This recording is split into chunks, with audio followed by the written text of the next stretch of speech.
The show will go live in 5 seconds. 4, 3, 2, 1.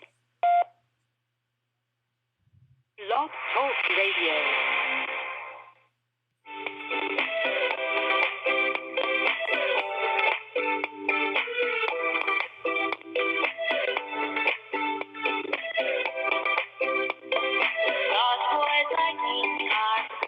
You got to have a concept. You have a great concept. You guys are doing it, man, and it's an honor for me to just be, a small rock, man, in your mountain. I'm gonna pop a top in your honor. Mr. Doc Walker blessed us with his presence and knowledge. We want to welcome in our next special guest, Haley Skarupa. She's a 3-time world champion in women's ice hockey and most recently won Olympic gold with Team USA. The Cap Stadium Series is definitely my favorite, obviously. I'm a huge Caps fan. I always have been. And to be there at that game with my teammates and for us to bring, our gold medals to there and share it with everyone in this area was really, really special for me. And just the support and it's been tremendous from everyone in this area. And you could feel that there at that game. Now, here's Sports on the Hill podcast. That's right. It's Monday night. It's World Series Special Edition Sports on the Hill podcast on TruRadio Network, episode 169, streaming to you live from the lab. It's a great day to be a DC sports fan. Had a great parade this weekend that Robbie and some of Team SportsOTHP was able to go to. So I know we're going to definitely, we're going to talk about that. We got so much to talk about with this World Series championship in the second hour tonight. And we're going to dedicate a whole hour to the whole season and postseason in this historical run. The Nationals went on to bring the first World Series championship back to DC since 1924, when none of us that was on this show were even thought of by then.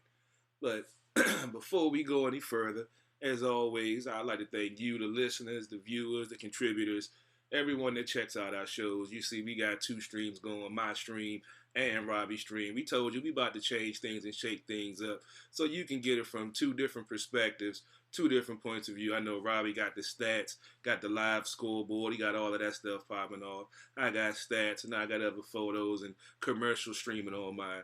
So you see how diverse we're starting to get with this thing. It's about to get real sick, so y'all bear with us because it's a lot of new stuff coming your way on Sports on the Hill podcast on TruRadio Network. We also going to talk some Caps with the 3-0 weekend review. We also going to, shoot through some Wizard scores. And we even want to talk a little bit of boxing since we haven't had a chance to get Paul, the boxing guy, on to actually talk boxing. He's been talking baseball because he's also another baseball lover like myself and everyone else on this team. So we got a lot to cover, got a lot in the first hour. So let me go ahead and see if we got Robbie G on the line. Robbie, you in the building? And he's muted himself again. Yes, Robbie, are you in the building? It wouldn't be a show without me doing that. Exactly. I am here, and I'm excited. I see that Anna's on the line, too. I got my National League championship gear. I need to get it updated a little bit. But it's been a fun week. I'm excited to get going with you and Anna and talk some great hockey. Yes, indeed. It was a good week for the Capitals, going 3-0, and got some celebratory hijinks with the Nationals. They showed up at the rink last night. It was fun to be had by all, and I guess we should go ahead and get into it since we got so much to talk about. Anna, let's bring on Anna in tonight. Anna, how are you doing tonight? Oh, I'm doing great. I'm so excited for the show. I'm excited for you guys to talk about the Nats. I watched the whole series and was so I love it. I love a good World Series like that, and it couldn't have happened to a better bunch of guys, let alone DC, little bromance with the Caps. Just fantastic. I love it. I loved everything about it. I didn't go to the parade. I know Robbie was there, and you guys will talk about that. But when they showed up at the game last night, it was just fantastic. I just loved it. So it was a good hockey week. Personally, it was kind of a downer, but we don't have to get into that. But yeah, I'm glad to be on with you guys tonight. So thanks for having me back. No problem. You're always welcome here on SportsOTHP. Sometimes just getting on talking about sports make things a little bit better, when things are a little rough. So, that's why we enjoy doing it, because life is its own little crazy roller coaster. You just got to hold on tight and try not to throw up when it gets too crazy. Yeah, that's for sure. That's for sure. And I appreciate you guys for all of that. So if we're ready and you want me to go ahead and just jump into this Toronto game? Yeah, let's go ahead and get into the week and review this 3-0 week. Okay. Oh, that just sounds great. We should just put that on the list. The 3-0 week. Yes, indeed. What a great way to kick off. So last week the Caps welcomed Toronto, and we have the first period. We had 40 seconds into the Leafs scoring, but then at 10:47, John Carlson scores his sixth with assist by Ovechkin and Backstrom to tie it up. But then we go into the second period, and it's Carlson again with power play goal from his favorite duo, the captain and Backy. So he's on fire, which is always impressive, and I'm loving to have to say his name every single week. Austin Matthews scores to close out the second and to kick off the third. And then our captain not only scores his 10th with assists by Oshie and Backstrom, but he also scores a power play goal at 4 minutes into overtime, giving Washington a 4-3-1. And I thought, when we kicked off these 3 games that we were going to be talking about, that this was the 60 minutes of hockey that we as fans have been wanting to see. We didn't want to see a slow first and then all of a sudden power through second and third. Let's just see all 60 minutes strong, and I think that's what was so great. I absolutely love this game. I don't know if you guys had a chance to see it or if you had comments. There was a little too many penalty minutes, but I'll take the W. Yeah, I didn't I'll let Carol go first. I definitely saw it. Okay, cool. Yeah, I didn't get a chance to keep a close eye on it. I was watching it, but just to piggyback off the Carlson statement, he's locked in, and it's a beautiful thing to see homegrown talent that they drafted extended to a contract and see him playing so well. He's kind of making it so you can't forget about his name when it comes to the Norris Trophy now, because there's so many good defensemen that he doesn't even get mentioned, even though he's been having stellar seasons. And the way he started off and the records he's tied or broken in this first one of the season, I can't wait to see what he does with the rest of the season. Look, Robbie, I'll go ahead and let you break down the game since you probably paid more close attention than I did. Yeah, for sure. It didn't start off well. I mean, obviously to have them score within the minute was pretty terrible. And John Carlson, incredible. Just what a week, what a month to be the #1 star of the NHL. So, only 3 Capitals, I think, in history have ever been the #1 star of the NHL as a defensive player. He's the first to do it since Mike Green. Just really incredible numbers. I mean, he led our team to the best October in the history of the franchise, even better than when we won the President's Trophy. And it was all because of him setting everybody up. I mean, Ovechkin scored a lot of goals, but he was really the engine that powered us through the month of October. And just, 2 goals in this, obviously. They then come back and they have their big gun, scores 2 in a row. And then our biggest gun scores, and Ovechkin scores his 10th goal, followed by his 11th on the power play. You obviously can't give a team like the Capitals a power play in overtime, no less 2 power plays in overtime. And at one point it was a 5-on-3, so it's kind of a crazy scenario. I'd actually never seen 5 players play on the ice, and then it became 5-on-4 for most of the remainder of overtime, which I'd also never really seen before. So Ovi scored at the 4-minute mark, so just with a minute left, assist by Orlov. And Vrana is playing phenomenal, but we'll get into him a little bit more in a bit. But just a really great overall win, 4-3. And Toronto's a tough team. We had just beaten them in Washington, so you knew that Toronto was up for revenge, and they played an incredible game, and what a way to sort of conclude the month of October. Very much so, very much so. Absolutely. Let's go ahead and get into the first game in November, that Buffalo game. I definitely was checking that one out, and go ahead and break that one down, Anna. We got a lot of scoring to talk about. Yeah, this is another fantastic game. So next time, DC welcomes Buffalo to the arena, and the first period was hot. I mean, it was 4 goals, all caps. You have Vrana scoring twice, Stevenson and Leipzig. I do have to say, on a little side note, I think Leipzig is going to be one to keep your eye on because he just has it in him to make a name for himself. Second period, the only Sabres goal was at 10:40, but followed by Wilson with the tip-in, assisted by Kempney, making it 5-1. And then into the third, the only goal was by Oshie, which was his 8th, which was the assist by Kempney, his 5th, and Ovechkin's 8th, making it a 6-1 win. I felt, walking away from this game, watching it, not only was I loving the score, I feel like we, as fans, saw the chemistry really clicking during this game, and I did enjoy the fact that the penalty minutes was on the lowest end that we've probably seen in a while. They looked like they were having a good time, and that's always fun to watch, and it's fun to get everyone just kind of had that chemistry together. So I thought that this was an exciting game. Not an exciting game to watch because there was no back and forth, but it was nice to see them out there having a very good time and building that chemistry. One thing I wanted to mention that Brian Bingham is mentioning on Facebook that it's nice to see us win games and not rely so much on OB scoring, so much more balance on this team. And I agree. I just think that show that there's a tremendous balance. So I just wanted to put his comment out there. People can ask questions or comment live on either Carol or my Facebook page, and we'll bring them up live on air. But I totally agree. What a great game. Carol, why don't you give your thoughts first, and then I'll give my thoughts. Yeah, just to piggyback off of what Anna said, it was some beautiful hockey played in that first period. Those 4 goals in like a 10-minute span. You saw passing, you saw defense, you saw odd man rushes that they took advantage of.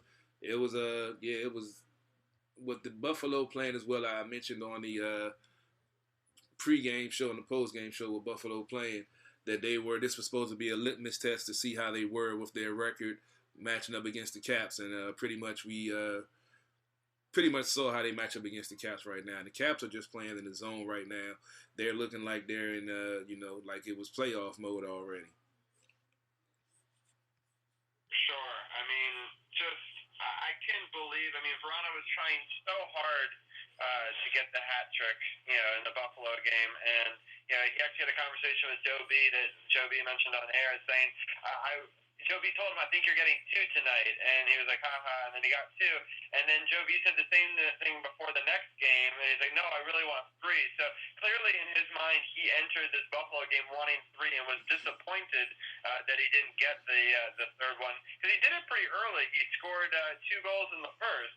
And Stevenson's goal was great. I really like, is it Lepisek? No, that's not right. It's Leipzig, yeah. God, I'm trying to remember them. I've been like going back and listening to Joe B, some of these new players. I struggle.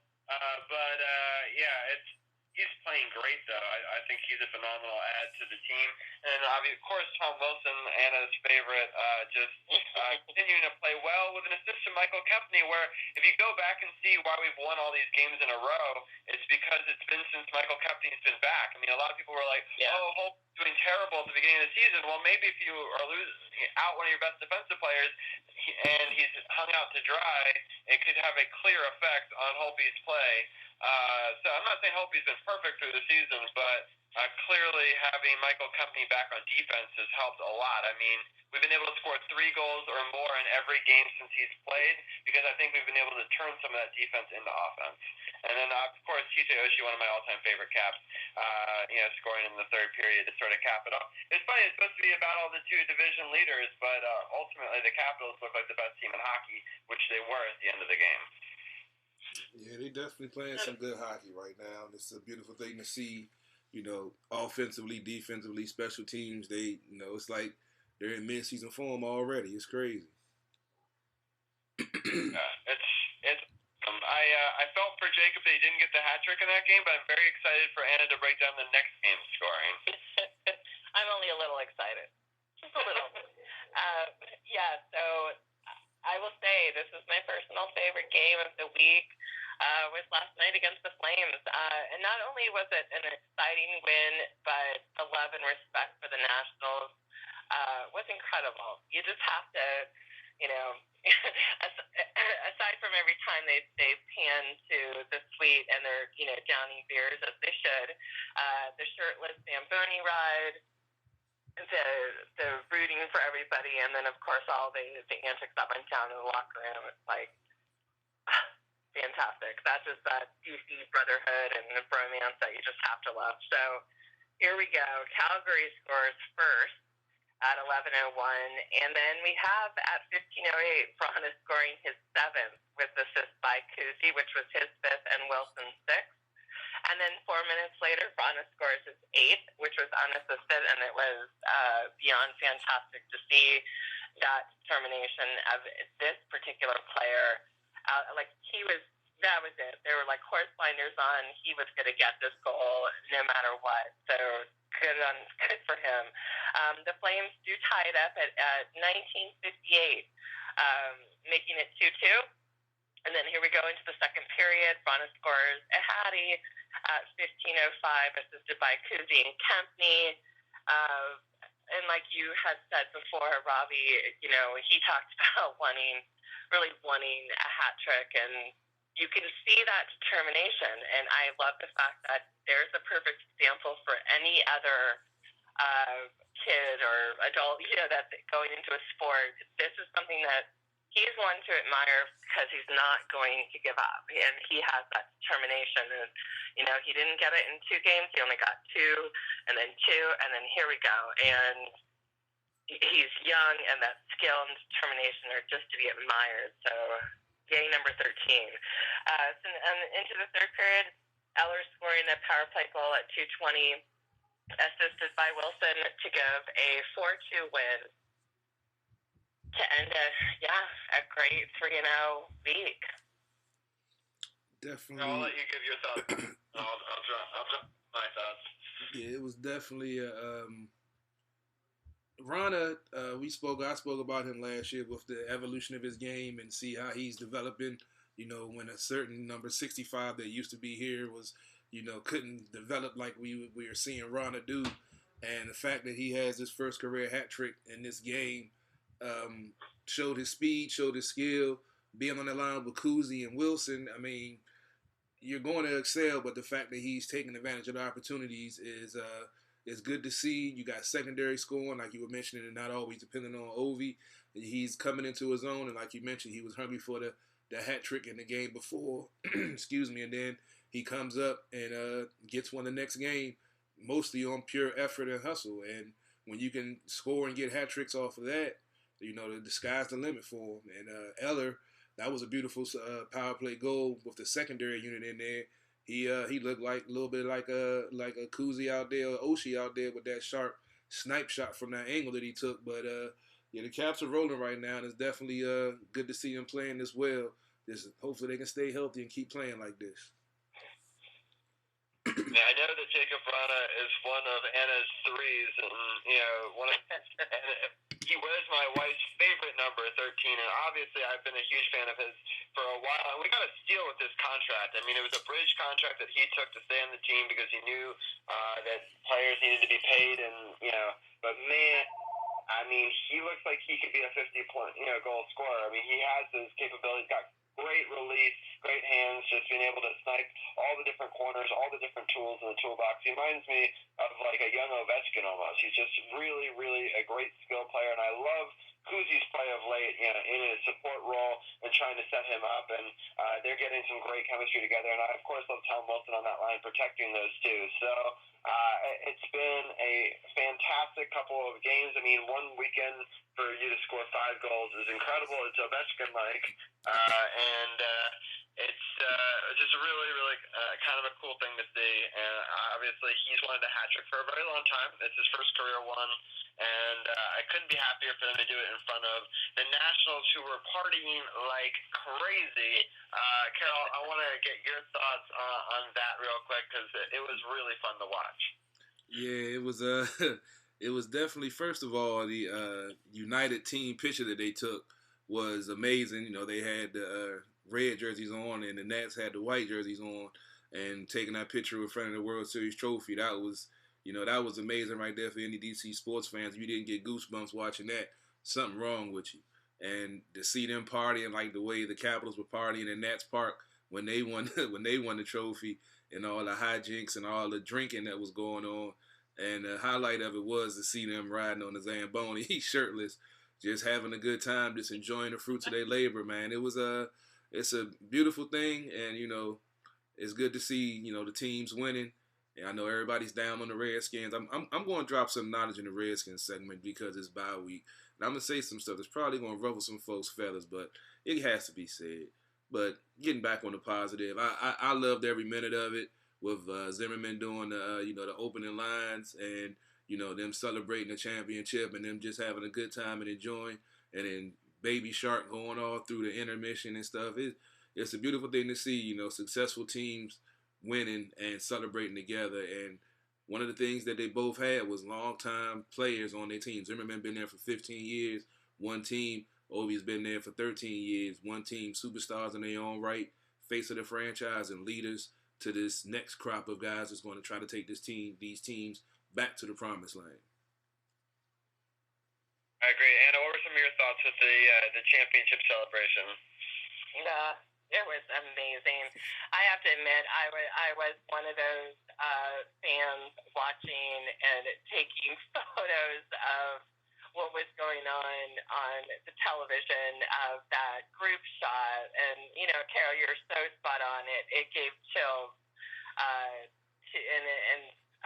You almost get like teary-eyed when you see them all together and how much they support each other and how long DC has waited for the Stanley Cup, and then the Mystics. It's like, oh my God, that was so needed. And then, now we have this trifecta with the World Series, and the respect is like, you just gotta love it. But I have to say, my 2 favorite points or parts in the whole night, the shirtless Zamboni. I don't think you can ever top that. That was just awesome. And then secondly, seeing them all in their suite throwing beers down the fans. Not glass, obviously, but throwing down some Bud Light cans and people who are just ecstatic to be, there and experience it. So it was definitely a good night for DC overall. And again, like you guys always say, no politics. So that's the best part. There's no politics involved in this DC celebration. It was all sports fans there for all the right reasons. No doubt. Yeah, for sure. It was just a really cool thing just to see.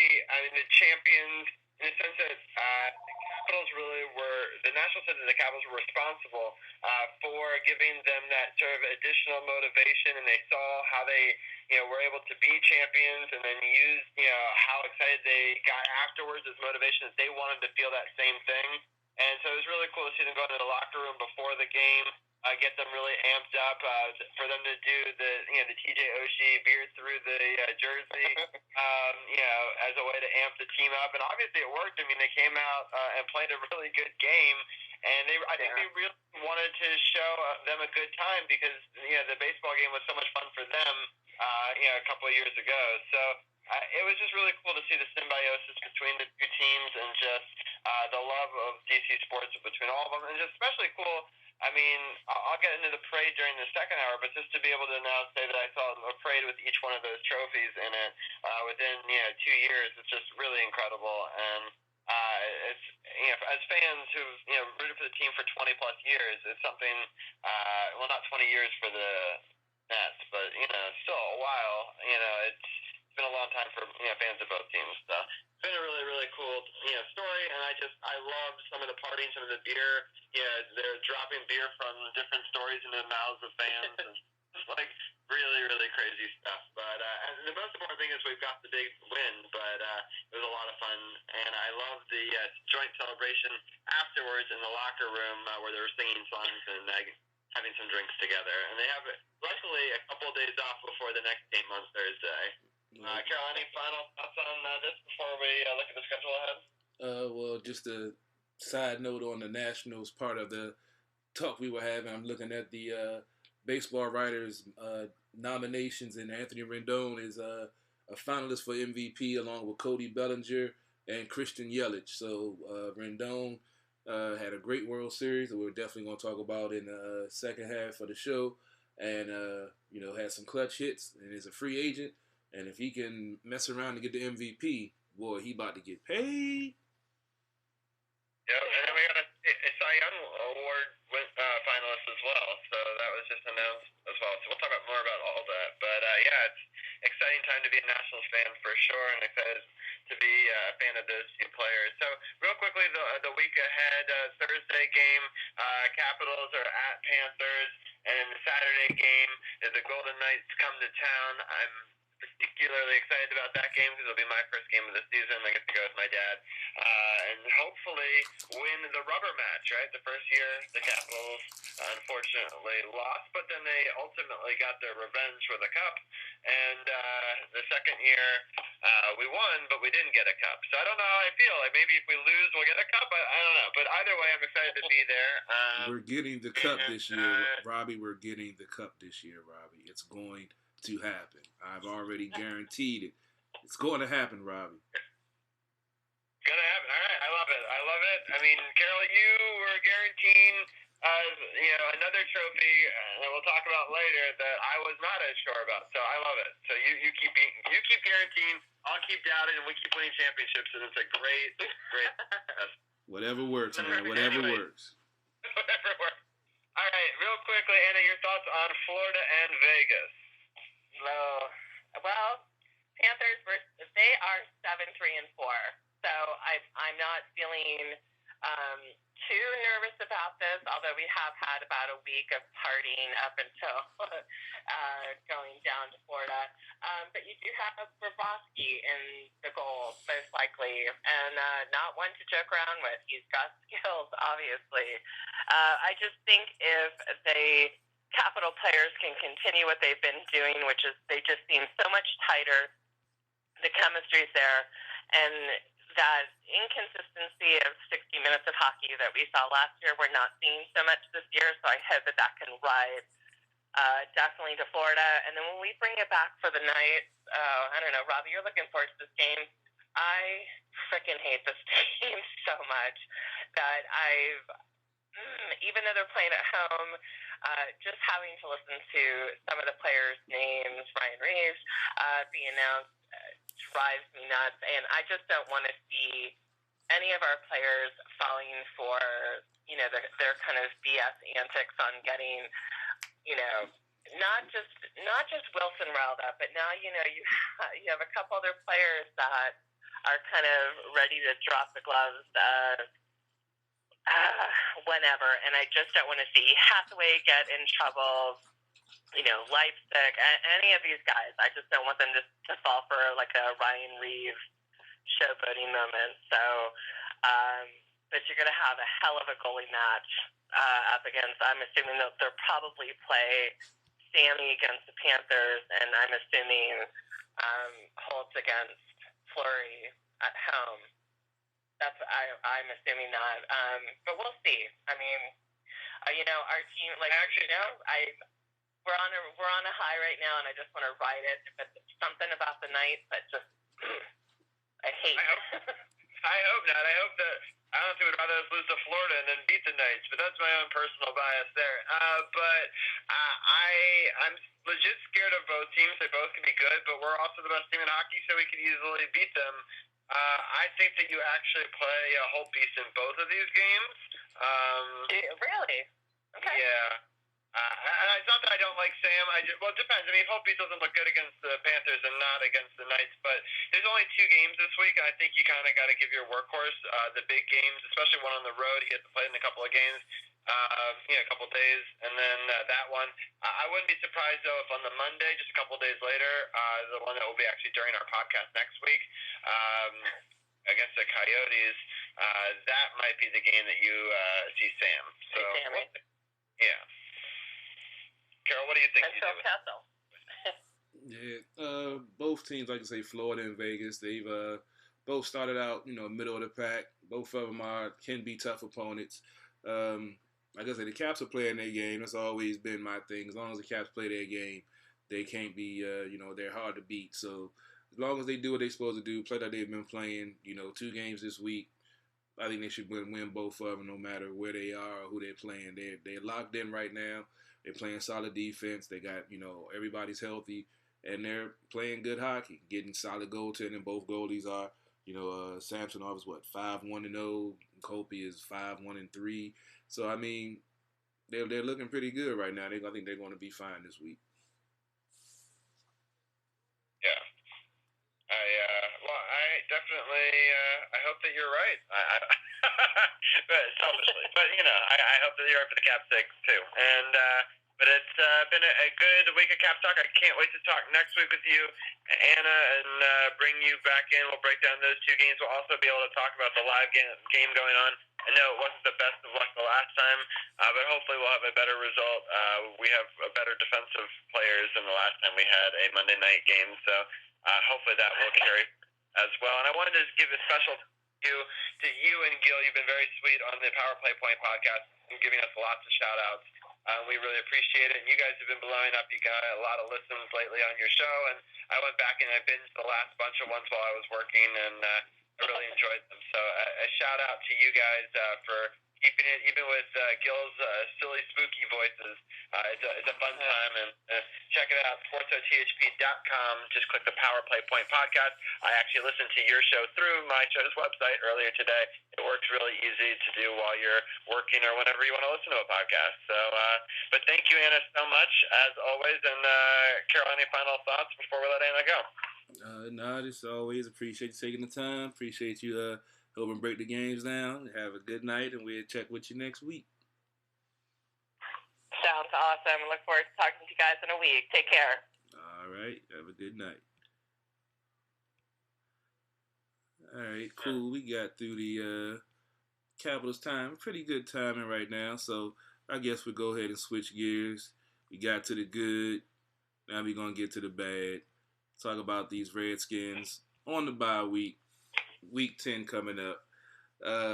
Another ugly loss, 24-9. Can't score touchdowns in the red zone. Haven't gotten the end zone since week 6. It's now about to be week 10. Now, unlike everyone else, well, I'm not going to say everyone else. Unlike a majority that's, upset and, talking about some of the issues that's going on, you just change coaches.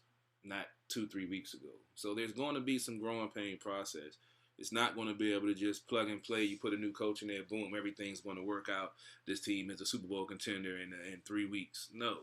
It's going to take time to get this thing on the right track. We're seeing progress week by week. Unfortunately, we're not seeing victories. They have a bye week coming up. Have the Jets, who found a way to lose to the Dolphins, but found a way to beat the Cowboys. It's crazy NFL. What can you do? But the team is playing to a higher level than they were before with an aforementioned ex-coach that's no longer here. So, I mean, in my opinion, there's going to be growing pains. And as I said last week on the show, I feel like this team will play better after the bye week. And they've got a couple of, weeks under Callahan in practice, game planning, and learning the different philosophies that he's using that they weren't using before. So everyone that's upset and thinking that it's going to be an automatic change because, you got a new coach and you put a new quarterback in there, it's not that quick of a fix. It takes time to get the chemistry, to get the team on the same page, the new game plans, the new philosophies. Because if you've noticed, they're running the ball a lot more than they were before, which we've been asking for a few years now. And all the folks that were saying that this team can't run the ball, that's why they pass the ball so much, they're averaging close to 100 yards a game since Callahan's taken over with the same offensive line and the same personnel. So, like I say, I'm not psychic, but I know a little bit when it comes to football especially.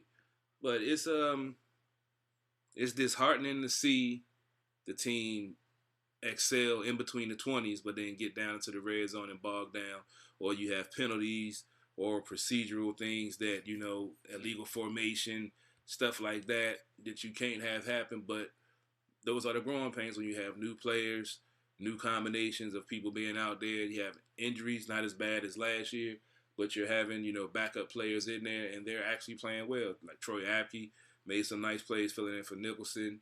You had Moreland, and, I can't even say Moreau when Norman was out because Moreau didn't look that well at the outside. I like him more better in the slot, but he has the size to be a good outside corner. He just needs more, I feel, experience and to learn the right techniques and learn the right things to do. I'm not going to turn this to a defensive breakdown or nothing like that. Before I bring it, I see we got Paul, the boxing guy, on the line. I always got to get him in here. We're going to talk some boxing in a little while, so I'm going to get him on the line talking some football in a little while. But just to go over these stats real quick, we got the Redskins offense. It's pretty much, we know what it is. They're total yards, 259 yards a game, which is 31st in the league. 169 yards passing a game, which is 31st in the league. 89.4 rushing yards a game, which is 25th. They've moved up from 31st in the league. 12 points a game, which is 31st in the league, and 24.2% on third down conversion, which surprisingly is 31st in the league. So at least they're consistent at being 31st. We got something to hang our hat on. Defensively, defense has improved over the last few weeks. You've had weather, which was a factor in this game, and the 49ers game, which did aid them. I know folks kept saying that. Yeah, it happens. Mother Nature is a factor in these games. Most teams don't have domes, so hey, it happens. Total yards, to give up 366 yards a game, which is 21st. 230 yards passing, which is 13th. 136 yards rushing, which is 26th. It was worse. It was like 140 at first, so at least they're making some progress. Giving up 24 points a game, which is 20th, and they're giving up 50% on third down conversions, which is horrible, which is, again, 31st. But it's not going to be a quick fix. You've seen more effort, more want, more will from this team. We've seen a few almost 60-minute games. I still can't give them credit for a full game. Hopefully we'll see that coming out of the bye week, going up against the Jets. And Dwayne Haskins. Well, before I go there, I'm gonna just touch on something that a lot of folks don't talk about, that I've been having this thought in my head for a while, and I don't know if everyone else sees it the same way about the Redskins franchise. I've heard so many disparaging, nasty, so many things about the franchise, the owner, the GM, taking the team back to the glory years, yada, yada, yada. But I wonder if Redskins fans realize, true Redskins fans realize that this franchise was only really good for a stretch of like 10 to 12 years. Before that, it was pretty much what you see in now. So my thing that I'm saying is, before you go posting this stuff on social media and boo-hooing and crying and come on my post trying to attack me for my opinion and the stuff that I know, go do some research on Redskins history for real. This team hasn't been like a stellar franchise in the NFL as long as its existence. They salute the franchise because it's been around for a long time, and we've had some great players and done some great things. But as a franchise, this hasn't really been a stellar franchise for an extended period of time. We had the likes of Joe Gibbs, Charlie Cassidy, Bobby Beathard, in the front office. You had Joe Theismann, Doug Williams, Mark Rippon. You had quality players in a different time in football where things were a lot simpler and easy to make a formula to win because there was no free agency. Now it's a whole new ball game. I see folks talking about the Patriots doing this. It's a formula, plug and play, yada, yada, yada. This is why I say Madden has corrupted the football mind, because everyone thinks you can pick up a remote control, push a button, and get players to do what you want them to do and think it's going to be seamless. That's not football. That's a video game. It's not like that in real life. You can't emulate another franchise in football and do the same thing, because you're not going to have the same talent from the same players doing the same things, fitting in the same scheme, fitting in the same system. So before you make these asinine comments and these posts and all of this stuff, go do some research and find out really about this team and this organization before you start touting out what this team was and the greatness and all of that. They were great when you came up. But go research before you were on this earth and find out what this team was really like before you start saying how horrible it is and the owner needs to be fired and petition this and petition that. Get a grip. Go research and find out what's real. And on that note, I'm going to bring in Paul, the boxing guy, to get his take real quick on this team 1-8 before the bye week, and then we'll talk to Robbie and have a nice quick little session on Dwayne Haskins before we try to get some boxing in before we go to the music break. Paul, how are you doing tonight, good sir? Hey, first of all, I want to apologize for missing last week. I was so hyped, so ready, and then kids got me distracted and I missed out. And so I just wanted to say that first. Second of all, one thing about me and you, Carl, and I think this is one reason why we click so well, because I love history too. And I swear, you could not have put it any better than what you just said about the history of this team, right? I've gotten in so many arguments, right, about this team being greatness. First of all, they won NFL championships when they first came down from Boston in the 30s, right? Then they won, I think, one or appeared in 1 or 2 in the 40s. They didn't make the damn postseason again until what? The 60s, 70s? They were the laughing stock of the league, even with Charlie Taylor and Sonny Jurgensen. Lost to the Dolphins in the Super Bowl, became mediocre again, hired Joe Gibbs, had a period of excellence that we all happened to grow up in. And, free agency came. Bobby Beathard left. And it was almost like they had to I'm saying this for a reason here. You had to relearn how to run an organization from scratch, essentially, right? And with Bobby Beathard gone and Charlie Cassidy taking over, and Bobby Mitchell, which a conversation for another day about how people can say he was done wrong, which I would have liked to see Bobby Mitchell have been the GM, but that's the past. You had to pretty much relearn how to build a team, and Bobby Beathard moved on to San Diego, took them to the Super Bowl. Charlie Cassidy made some questionable moves, wasn't the best draft guy, but they also had some bad luck. I mean, look, who wouldn't have took Desmond Howard in that draft? Who wouldn't have took him, right? Who wouldn't have took Heath Schuler? So everybody that's talking this mess, talking about we used to be so excellent and the excellence is gone, bullshit. We had a period in the 70s when most of us wasn't even thought of yet. The 30s when my granddad was in World War II. And we had the 80s and the very early 90s. So, I'm glad you said that, Carol, because, we are who we are. Nobody expected the Skins to win the Super Bowl this year, right? And this might be controversial. And I know people probably hear me talk sometimes and they think, oh, this guy don't know football. I like football. I just don't talk about it much, right? I said this about the Nationals when they were, 13 and 30-something. I'm not displeased with what I see. Now, that sounds strange, right? That sounds strange. But like you said, we replaced the head coach. I looked at Jay Gruden coming into this season as a lame duck anyway. Hell, Vegas odds had him rated as the first coach to be fired. Now, I'm not saying Jay Gruden can't be successful. What I'm saying is sometimes you need to change. And I am. at that point, well, yeah. I'm not talking. I'm talking about offensive coordinator mainly, not head. I should correct that. Not necessarily head coach, but it ain't working after a while. Your players, you lost the locker room. What does all the players say now that Callahan took over? I mean, sure, he got criticism every now and then for working his players hard, but the dude is old school. The dude was in Nebraska. The dude was in Oakland, took them to the Super Bowl. The team is different. Now, I'm not saying he's the coach of the future, but at the same time, you have to change the culture. And something that can't be overlooked is the winning college culture of all of these Alabama guys in that locker room. And I'm so happy to see now that Ryan Anderson is starting to actually get some reps. I understand, Sweat is not getting some reps because of Anderson, but here's the thing, man. If you want to run a 3-4, you need to have those linebackers, defensive ends. You need to have them dudes rotated in and out constantly. And I do like what I'm starting to see, even if they don't produce wins, because I'm gonna tell you this, Carl.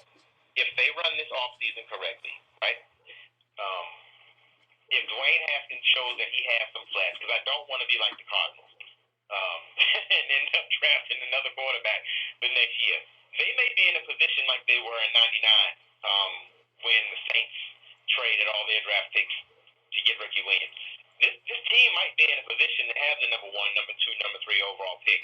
And they may have some teams that likes one of these once-in-a-generation quarterbacks, because there's a lot of good quarterbacks coming up that may be willing to give them the farm. They got some good young defensive players. They got some old talent that they probably can get rid of. They can start from scratch. Maybe they can actually start to finally rebuild this thing. Now, I'm not saying it's going to happen, but I'm optimistic because I think now everyone thinks at the bottom, we can't get any lower. I'm looking at this team now, and I think the bottom has fallen out. And as much as I don't like Bruce Allen, I just can't see a man being so blind to actually not realize there's something wrong with the team and something different needs to happen. So I'm hoping that this horrible, horrible season turns into something sort of like what happened with the Rams when they got rid of their toxic atmosphere. I'm not saying Super Bowl or anything, but some kind of a turnaround, because guys like Jeff Fisher and those kind of guys can be toxic. And if they can make the right moves, hopefully. One thing I will give Bruce Allen credit for is, you can't say the guy is drafted terribly. They brought some decent talent in, so I don't know, man. To put it short, I just want to see more Dwayne Haskins. I'm not going to judge him harshly, because Peyton Manning threw 30 interceptions his first year. I'm not saying he's Peyton Manning, but I just want to see him put a re-emphasis on the offensive line. I want to see if they can bring somebody in here that maybe can resell Trent Williams while coming back, besides trading him. I obviously think that Josh Norman probably should move on. I don't have a problem with him, but they have the potential to have a huge offseason if they end up with a top 3 pick, with teams desperately reaching up to try to grab somebody. So that's what I'm hopeful for. Yeah, it's definitely going to be interesting. You mentioned the Trent Williams situation. New development. I didn't really pay attention to the comments that he made when he finally came back to the team. But to paraphrase, basically, he said he doesn't have trust in the team. The organization mishandled the medical condition, and boom, boom, boom, boo-hoo, boo-hoo. I understand. Okay, it was cancer. They misdiagnosed it. But as I said on the pregame, when I briefly talked about it, in 6 years, it didn't occur in your mind with the same thing happening to go get a second opinion. Your wife didn't bug you and say, nah, the team ain't looking out for you. They worried about themselves. Go get it checked out, honey. You trying to tell me you don't have nobody in your family that's a doctor that would say, hey, Trent, it's been 6 years, bro. You need to go talk to somebody. It's just beyond me how you won't make that call. But then now, when the Redskins put out a statement that say they want the NFLPA to officially investigate, this man decides to come out and tells the NFLPA, no, I don't want you to investigate. I don't want to go any more detail into it. Now, hold fast. Now, if you were so upset and so dead set on not coming back to play for this organization because you have no trust in them and you want to get everybody fired, including the head of medical staff, which they won't do, which is one of the main reasons why he's holding out, So if you want all of this stuff to come to air and you were so concerned about almost losing your life because the Redskins medical staff didn't care about you, why don't you want them to investigate more, Trent? It doesn't make sense, bro. You can't sit there on the podium, sit there and start boo-hoo crying, talking about they did you dirty, and then when they say, okay, let's find out if we really did you dirty, and oh, no, I don't want to investigate anymore. I don't like it. I say it from the beginning. Exactly. And at the same time, you know, with cancer being, you know, especially skin cancers and things like that, one, you know, look, we black, right? It's not as common for us. Two, it's hard to diagnose anyway. Three, you know, I'm not trying to down talk the man or make assumptions, but was there ever a time when he went to them and expressly said, hey, can y'all try to make sure, you know, do a biopsy or something, make sure this ain't no cancer? Because I don't know, man, like, has he ever voiced that concern? Because let's face it, man, NFL team doctors, they're more worried about orthopedics, keeping your players on the field. You know, they're not exactly looking for cancers. So I mean, you know, it's so many questions there, like you said, Carl, that you can't have it both ways, man. No doubt, no doubt. Man, I got another rant real quick. This damn Facebook is getting on my nerves. I'm sharing my posts, taking 3 seconds apart to share them, and these folks put me back in jail again. Y'all, we're going to be getting off of this Facebook shit pretty soon, because I'm getting tired of dealing with these folks. I send them appeals. I send them a joint that they sharing hate speech and all other types of crap and don't stop it. But somebody trying to push their own podcast, their own thing, they keep on using that same BS algorithm for spam or whatever. You know what, Facebook? I normally don't say this. It's a family friendly show, but y'all can kiss my ass. I'm tired of this shit. Soon, look, stay tuned. We will be doing some things differently. We will be having a new platform to broadcast on where we can share our stuff and not have to worry about this BS that Facebook keep on doing, because it's starting to really piss me off. But on that note, I don't want to talk no more Redskins. Let's talk about some boxing, Paul, since we got 10 minutes before the hour and we haven't had a chance to chop it up talking no boxing. I know it's been a lot going on, so I'm going to give you the floor to handle your biz with the boxing news. Hey, man, my man Canelo showed up once again in why he, and I've been saying this for a long time, is the pound-for-pound number one fighter in the world. I don't know why people still don't see that. I think they haters. I think they still think that the Triple G draw was somehow an indictment on Canelo. Look, Canelo don't control the damn judges, okay? You know, it was a draw. Canelo came back. Canelo beat Triple G. He won the fight. Canelo's only loss is to Floyd Mayweather. Canelo's resume is second to none. This man simply put, and you know I love Terrence Crawford. I love Errol Spence. You know, I mean, I love Floyd Mayweather as the greatest. And I love Floyd Mayweather's resume. But at this point, Canelo Alvarez's resume is untouchable. This man, think about this, Carol. This man began his career at welterweight, 147. He was fighting at what, 154 as recently as what, a year and a half, 2 years ago? He won the middleweight title, then won the super middleweight title, moved back down, beat Danny Jacobs, got another middleweight title, then moved up to light heavyweight. That's like what, 178, 180? Light heavyweight is what Roy Jones fought most of his career.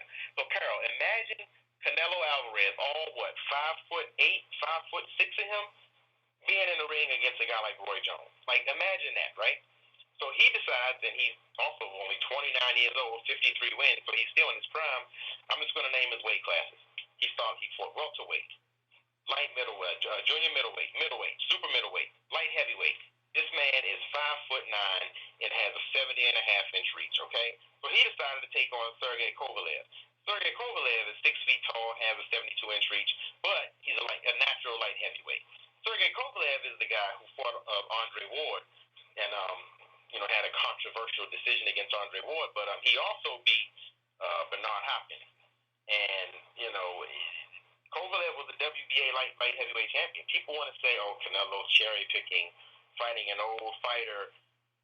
You tell me that a man who's 154 pounds moving up to fight a man that's damn near 180 pounds, light heavyweight, is cherry picking. You know who else used to be a light heavyweight? Evander Holyfield. That man, the man who beat Mike Tyson's ass.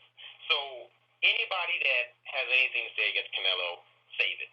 Now, I know I ain't got a lot of time, so I'm going to break it down as best as I can, but I love what I saw from Canelo. I love what I see from him because every fight he fights differently. What he did was this. he learned a lot from the Andre Ward versus Kovalev fight. You can take Kovalev out of his game by crowding him, okay? So what he essentially did was he employed a high guard the whole fight, sort of like how Winky Wright used to do. What that did was that made Sergey Kovalev expend a lot of energy, throwing a lot of flickering jabs out there to try to break that guard, to try to bring that hand down and try to get around it, and then maybe pepper in a couple hooks here and there. But here's the thing. Canelo wasn't falling for it. Canelo is great with head movement. Canelo used a lot of pulls, and also Canelo's foot placement. So subtle, Canelo would dictate when Sergey Kovalev would throw his right hand. So what I mean by that is this. Typically, if you're an orthodox fighter, fighting an orthodox fighter, you want to try to keep your left foot inside of your opponent's foot if you want to land your power shot, and outside of their front foot if you want to avoid it. So what he would do was he would put his lead foot either at level with Kovalev and make Kovalev and sort of be offline and make Kovalev reach in with that right hand to sort of give the impression that the right cross was open, but it wasn't. And that would make Kovalev reach, and then that would make, give Canelo the opportunity to hit him with an uppercut to the body, to the chest, a hook to the head. And I also saw another thing. Early on, he was setting up in round one when a lot of people say he lost that round. I do too, but that's because he was filling them out. What I noticed he was doing was something you don't see very often was he would counter Kovalev's jab with a left hook. Now, that's kind of counterintuitive because typically your right hand is supposed to be guarding your face on your jab. But what Canelo noticed was that since Kovalev had to reach in so much and throw in, try to pepper those little jabs in there, that he would drop his right hand. So he started to throw the left hook. And as he started to establish that more and more and more, and work the body more and more and start initiating contact and stepping in when he wanted to initiate, he pretty much used Kovalev's jab as his own weapon. Every time Kovalev threw the jab, Canelo would pull counter. Every time Kovalev threw the jab, Canelo would overhand right. Every time he would step in with his left foot, Kovalev might try to throw a right hand. Canelo would step inside of him, throw a nice hook, and cut off the ring, get him against the rope, spin him around. I mean, I've never seen a smaller fighter control the pace of the fight like that. Cut the ring off, he put him where he wanted to put him in the ring, counter-punched him left and right. He went for that body just like I said he would do. He didn't knock him out with a body shot, but that contributed to it. And then finally, after all of those rounds of forcing Kovalev to throw punch after punch after punch after punch against that high guard, he finally knocked him out with the overhand. And Kovalev simply didn't have a target to punch. He couldn't go to the body. He couldn't step around him because Canelo was so masterful at cutting off the ring. And every single time Kovalev threw a punch, Canelo would counter. And one more thing. What the high guard also is, great at is it doesn't telegraph your punch. If you have a shoulder roll or you fight like Errol Spence or Terrence Crawford or Floyd, nothing wrong with that style. But when you have a high guard like Winky Wright, every punch starts off looking the same, meaning you may look like you're throwing a jab, but because your guard is high, it can actually turn into a hook. Or you can stand with your guard high, and your opponent may not realize that, okay, you think they're going to throw a jab or maybe another left hook, do a little slight shoulder feint, and then you throw a stiff right. So Canelo, man, he fought a masterful fight. So now he's WBO light heavyweight champion of the world, just collecting titles as he goes, and he's still 29 years old. Yeah, it's amazing. Like I said, I haven't followed his career as closely as you, but I recall you talking about him a lot, and seeing him doing what he's doing and putting Bammers out with body blows. That's not modern day boxing. That's what we used to see. So, yeah, this dude, I still haven't had a chance to analyze his fighting a lot, but he's doing some big things, and I know we got some huge fights coming up also at the end of the month with Wilder and Ortiz. What's your take on that fight coming? I've been seeing the commercials and the little hype build up that they're doing for. What do you expect from this fight? Hey man, it's fight month. I mentioned Canelo Kovalev. Real quick, we also had Ryan Garcia win his first world title. I've been talking about him since his first fight on Sports on the Hill podcast back in the day. Who else do we have? We had what's my man's name? He who just won. Shakur Stevenson, Alexandria, Virginia trained. Shakur Stevenson won WBO World Featherweight title the other day, 12-0 now.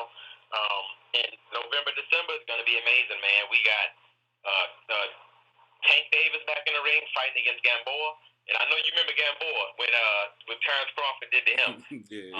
So we got Tank back in the ring finally, and the big two. We got Deontay Wilder versus Ortiz too, and I used to criticize Wilder a lot. I make no secret of that, right? But I know you noticed, Carl. Even my criticism has changed over the last few years, ever since he started to fight championship contender guys. Tyson Fury really stiffed him.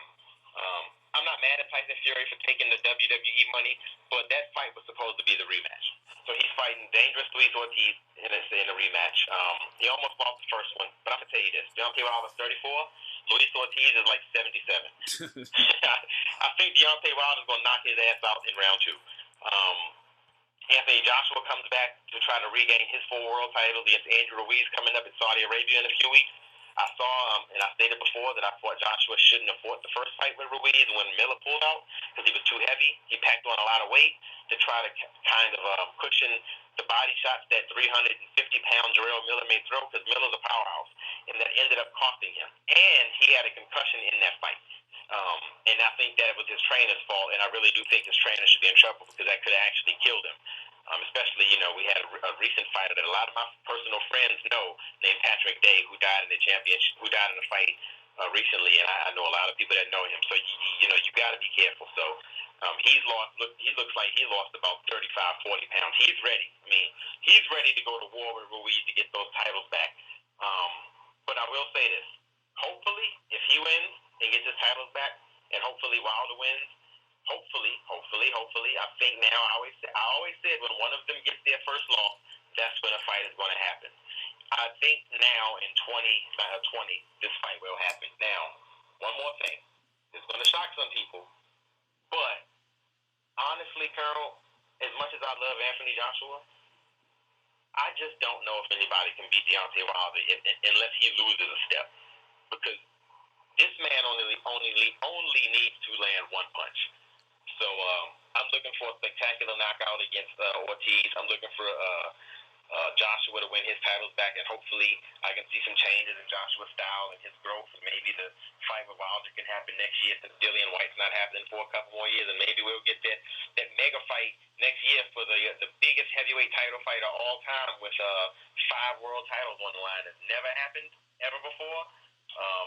So I'm definitely hoping that Joshua wins his belts back. Yeah, it's definitely going to be interesting to see how that goes down. I know you said that you feel like he's going to, get those belts back. It was, upset on most folks that Garcia won that fight. Definitely going to be interesting to see how it goes down. But appreciate you breaking down some of the boxing news. We about to get ready for a music break / video break if you're checking out the Facebook Live feed. Like I said, we trying some different things. I'm trying to see if I can make some things, more exciting and more lively on our Facebook Live feed instead of y'all sitting there looking at me the whole damn time or looking at Robbie. I know he got all the fancy graphics and stuff. I'm not that advanced yet. Bear with me. I'm working on some things. But, yeah, we definitely going to have some more exciting things coming to you. Well, it makes you look really good on my feed. I'll tell you that. You got current matches, box clubs, and all sorts of things, and Wizards live scores going on the side. Lots of crazy. I may have been quiet there, but I was designing stuff in OBS. So I appreciate the boxing talk. It was really exciting, and I look forward to having you guys break down more boxing in the future. Hey, Robbie, I love being on. I was so upset that I missed last week. Right after the show ended, I said, damn it, I was supposed to call the show. I was so upset because it was World Series, and I was pressed to talk about that World Series coming up. Because me and Lou, real quick, I know y'all know the music break's coming. Carl, what did our text message exchange say in the Dodgers series? We said if they beat the Dodgers, they're going to win the World Series. Amen. We said it. We said, yep. I ain't saying it publicly, but we got the text messages. That was what we said. Hey, man, we talk offline, certain things we don't like to jinx. I know I'm real superstitious when it comes to playoffs, so it's certain things I say off air that I won't say on air, but hey, man, like I say, we know a little bit. We know what we're talking about. Folks just don't want to recognize, which is cool. Yeah, it's cool. Folks don't want to recognize. You're always going to have some folks that's going to doubt what we know, but that just gives us more time to shine, baby. Yeah, give us bragging rights too, Robbie and Carl. When people look at us and say, "Oh, they're crazy," you're like, "Okay, be patient. Don't here's the key. Don't operate on emotion." You know, pretty much. Yeah, I'll be the first to admit I struggle with that. I am a very emotional. But I appreciate the sentiment. That's why I think Carol and I work so well as a team, because he brings me down to earth a little bit. I'm always texting him like, "It's over. It's going. Yeah. He's like, "Just be positive. It's gonna get better." Like, get off the ledge, Robbie. Get off the ledge.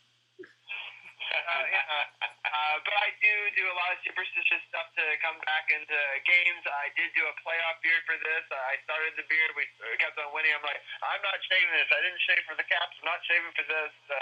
I'm like Carol, very, very superstitious. But I'm excited. I'm superstitious too. I have a philosophy where when things get tough for the Nats, I have to turn the game off. And my wife gets angry because I say, when I don't watch, they win. Now I watch the World Series. So that jinx has been lifted. Yeah, I tried the same thing, Paul. I was going to say, there's moments like Carol I know switches to the app real quick, and I have to tell him some things. So, we're all diehard fans here. So, it's true through and through. But it's definitely fun talking all these different DC sports, and it was super cool to be able to go to two different parades in two sports. But you're going to stick with us for the Nats talk in the second hour, right? I'm gonna try. I heard my son banging on the door a minute ago. If I drop off, if I drop off, it's because he wanna say good night and play around. Bedtime is when suddenly playtime wants to occur. So no doubt. We already know how the Army is, man. So we'll put your listeners out. If I see you on the line, I'll bring you back in when we start talking about Nats in about 5 minutes. I'm gonna get ready to throw a track on for the audio listeners. About 5 minutes. I'm going to throw a couple of videos up on Facebook Live. It should be about the same time.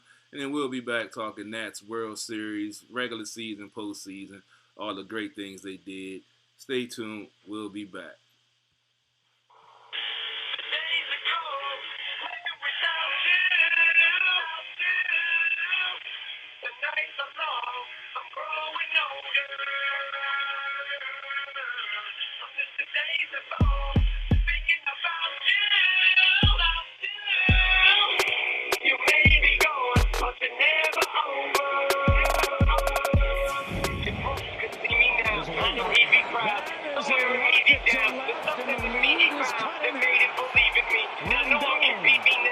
Washington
Nationals are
Hey, real quick, I need to let everybody know right now that we got Continental breakfast tomorrow.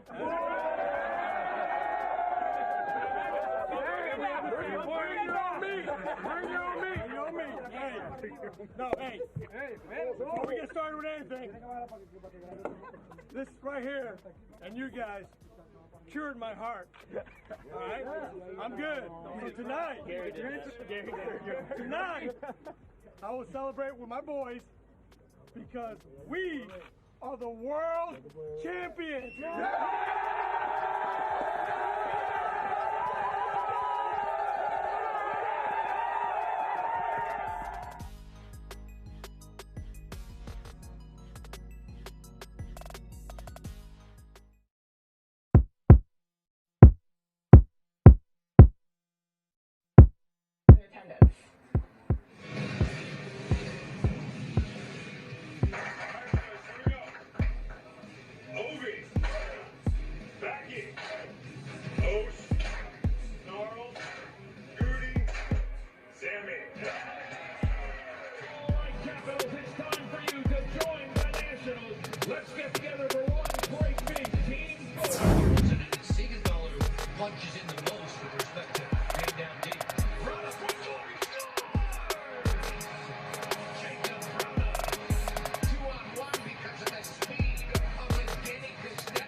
And we're back. Hold up. And we're back. Live from the lab. Just had our music break / video break. Hope you enjoyed that on the Facebook side. I realized I didn't have the mic muted, so you heard the Eminem track along with the video until I figured out halfway through. Like I told y'all, I'm learning new stuff, trying to control everything at the same time. Sometimes it goes smooth, sometimes it doesn't. It's all a learning process, and that's how we rock and roll. But we're going to come back, talking Nationals World Series. We said we was going to talk some Wizards. Robbie, do you want to try to squeeze it in now, or do you want to squeeze it in at the end of the show after we finish talking about this Nationals historic run? I would just squeeze it in at the end. I will just give a quick little scoring update. I'll put it up on the screen. See if I can get it up. There it is. It's right now it's 61 to 15. Or sorry, 62 to 59. Washington's up by 3. They were dominating for a while, but Detroit made a big run to come back. We'll talk about it towards the end of the thing, and that way we can catch them in the second half a little bit as well. But it's a close game right now for sure. And if you're checking out the live feeds, we're going to try to get it up on the screen as well during parts of the baseball talk. All right, sounds good. I guess we can go ahead and get into the recap. Looked like Paul had to jump off, like the Army then took him out, and took him off the phone line. So I know he definitely wanted to talk about this team and this historic run. We always mention a 19-31 start, and they're only the 4th team in Major League history to ever make the playoffs, starting with 10 games under or worse that late in the season. And they're only the 2nd team to actually win the World Series after starting out that with that record. There were a lot of injuries. There were a lot, the 1 through 4 hitters were out. They had pitchers with injuries. They had new pitchers on the squad that they were trying to figure out where they fit in, and they weren't being effective. We remember the Trevor Rosendahl and Barrett Claw and some of those folks that weren't getting the job done when this team had the worst record and the worst bullpen in the league. And just seeing what this team has done, they like I said, 19-31, but after that, they went 74-38 for the remainder of the season, which was tied with the Astros for the best record from that span.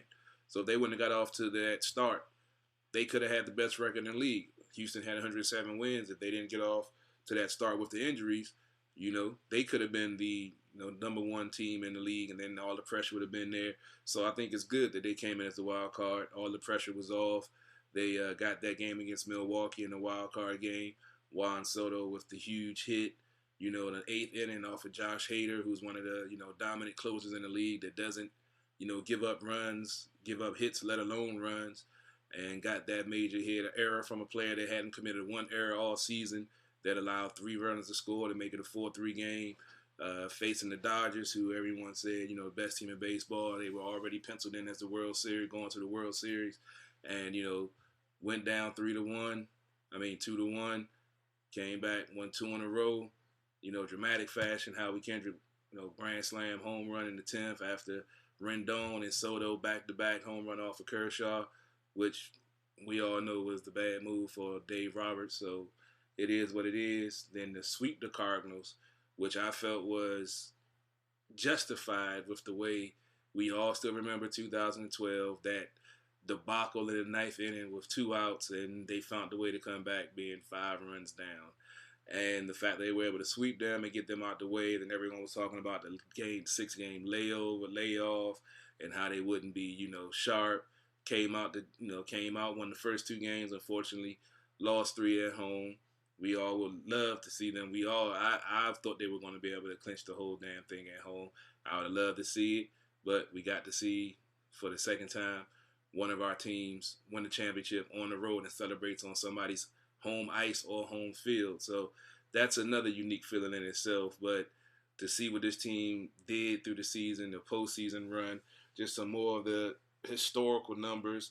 Howie Kendrick, only player in MLB history with a go-ahead home run or go-ahead at bat in a winner-take-all game, 7th inning or later. Strasburg, only the 3rd pitcher in MLB history to go 5-0 throughout the playoffs.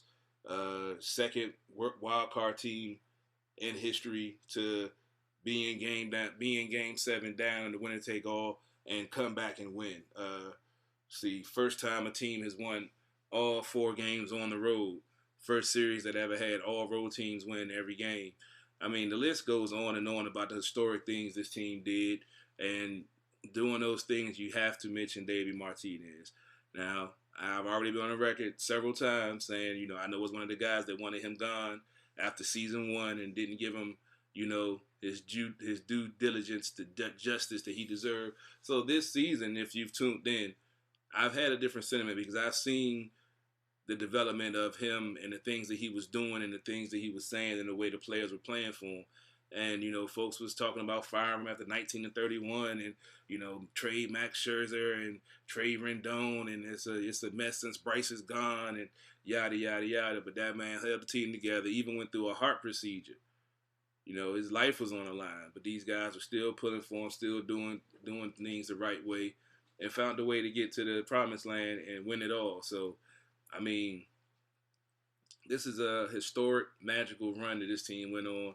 I'm glad that we were able to see it, witness it, talk about it on a week-in, week-out basis, do videos, do Facebook Lives, and, just be able to ride the wave and enjoyment of this team and what they were able to do. And, there's nothing else I can say, and they can never take it away from them. World Series champions 2019, and if things play itself all right, Strasburg opted out, Rendon's a free agent. We talked about him being a possible MVP.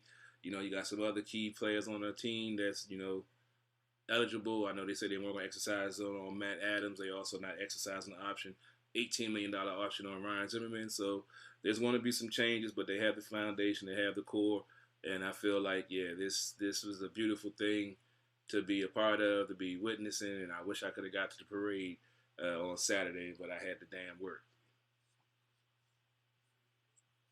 Yeah, it was pretty amazing to go to the parade. I definitely had an incredible time. We'll break that down a little bit as well. Do you want to bring Brian in, and we can sort of do a trio, and then we might bring in other guests as well? Yeah, I'm bringing him in right now. Brian Brennan, he was also at the, believe he was also at the parade with you guys, and he was on this ride with us. He's a Yankees fan by heart and trade, but he witnessed and saw some of the things that were going on. He's a huge baseball guy. He's definitely more locked in baseball than I am. So he saw some of the trends and things that were going on. So it was good to ride that wave. Brian, how you doing tonight, good sir? Doing well. Just watching the Giants on Monday Night Football now and calling Sports on the Hill. How are you guys doing? I'm doing all right. I need Barkley to give me like 40 points for me to win my fantasy football game this week. But other than that, I'm doing okay. All right. So far, so good. He just had a run. Sweet. I gotta update my scores. Let me check and see what he's doing. Yeah, so Brian, I do have to give you a ton of credit. You've been there the entire year helping to cover, the Nationals, which, is admittedly not your team. And, I know that some people were making fun of you saying that you were a bandwagon person for supporting the Nationals. But I think supporting your friends, supporting a podcast, and still enjoying another team's victory doesn't necessarily make you a bad fan of the Yankees. It just means that you're a good and supportive friend and fan of other fandoms. I hate that Boston fans feel like you can't root for any team but your own. So like it doesn't matter. If your team's not playing, then it's not worth rooting for them. And it's just, I don't think that logic makes a whole lot of sense. At the end of the day, I'm just happy I'm really just happy the Astros lost. I'm really happy for you guys too. I'm a diehard Yankee fan. They'll always be my team forever and always. But I am very happy for you, and I see no problem with going to another team's victory parade. Like I said on Facebook, and that thing you're referencing, Robbie. If I could have, I would have gone to the Capitals parade, and I'm a Rangers fan too. So these are days out, and it was a great day out, and I had a great time. I'm really glad I went to the parade. It was this whole postseason run. Watching with you and enjoying it with all you guys has been a really great class for me, even though it's not my team. Yeah, for sure, and I really appreciate it. I'll let people in behind the scene. Brian Brennan was 8-1, I believe, in 9 games that he watched in the man cave here. So, I'm a big fan, as we were just talking about before, of being very superstitious. And even though you're a Yankees fan, you were through and through. Good luck for us. And so I appreciate that. And you watched a ton of games in the Capitals run, too. So definitely a lot of fun to witness all those games with you. And another person that helped sort of level me out when things were going a little tough, and you're like, it's still early. They score most of their runs late. And you were right. And ultimately, we were able to get things going in the right direction and be able to get a big victory. So, Carol, should we just break down Game 6 and Game 7, since I guess we haven't on the show yet, and then we can get into the victory parade? Sure, go ahead and break those down. Those 2 epic games. Yeah, sure. So I'm going to pull it up on screen right now. I'm going to switch over. We had the basketball up, so it's still up at halftime. And sorry, I didn't have it set up correctly on here, but there we go. There's the 7-2 matchup now is on the screen. So the stats went pretty simply. There was a lot of good hitting all throughout the lineup, but particularly the top of the lineup. Trey Turner performed admirably. Eaton played great. Rendon was obviously the star with the 5 RBIs, but the pitching was really what made all the difference in the world. Steven Strasburg went 8 1/3 inning. Could have probably gone the whole distance, but I understand wanting to give Doolittle a chance out of the bullpen in case they needed him for a Game 7. He'd be a little bit more warmed up. I think that's what it was. Also, Strasburg had pitched 104 pitches at that point, but 5 hits, only 2 runs, 2 earned runs, and 2 walks with 7 strikeouts. He was just his dominant self. It's a big reason why he would later become MVP, getting 2 big victories and really out-dueling in a tough matchup. Verlander, who's still yet to win a World Series postseason game.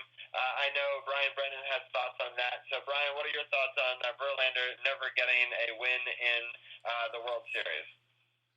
I love it. I love that he has never won a World Series game.